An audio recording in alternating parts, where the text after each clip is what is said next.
It's a really good question, to be honest. In my opinion, I think it's 50-50. Sometimes social media can bring us the possibility of meet nice people, but sometimes when someone had some troubles, take the internet to avoid their problems. I can say the same. Social networks can be very good to connect with your friends and family, and more when they are far away from you.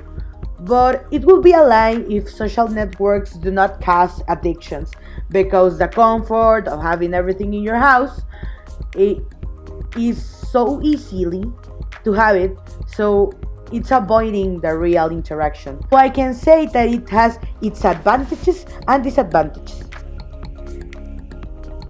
Well, in my experience, some positive aspects is the night type of communication that exists between people to share of culture and influence each other and leaving taboos aside. Well, I think that we can highlight as a positive point of social networks that allowed us to unite not only with close people but with people of different likings, nationalities, and even other countries or continents. That in a simple way that it feels so close and so real, and this emotion is difficult to have in another way.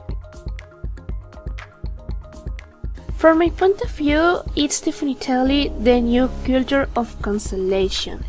If you don't think like some people, they automatically think they have the authority to harass you and make you feel bad just for thinking differently from them. We must admit that it's real that the culture of cancellation is something that has caused a lot of damage and at the same time help us in some way. So I can highlight that a negative effect that comes from before this culture is the power of people create with it, anonymity. Believe being that they have some power without being judged and harmed in their comfort zones, make them believe that harming other people is not something else. As for me, it's not always like that. On the one hand, influencers have to maintain their social image always. On the other hand, some shy people tend to be more social on the internet. I think transparency depends on the person. Depends. We can say that people on internet can take refuge in social networks to express their true feelings, and others are more self-conscious and reserved about their privacy. In my experience, I don't pay attention to the news that appears on my social feed, and if a title makes me curious, I prefer to search it in Google on several news pages. In my case, contrary to what my colleagues do, when I see a news that interests me, I try to verify the information in different media because it could be copy and paste from the same one, and it ends up being noticed in a glance that is misinformation. In some topics, it could be a more complicated, but to the way that I avoid it's checking information on several websites and comparing them.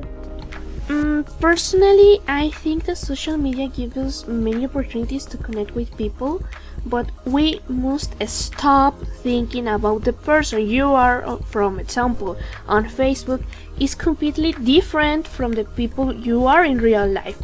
Words can hurt, and the actions we do on the internet now can give us serious problems. I can agree as my college. I think the reflection can I give is that the internet is an open world of possibilities, and although it allows us to reach things far removed from our reality, we must be aware that are people behind a computer who feel and that they can be hurt and hurt others. So although the internet gives us freedom, education is the main attractor to avoid this type of behavior.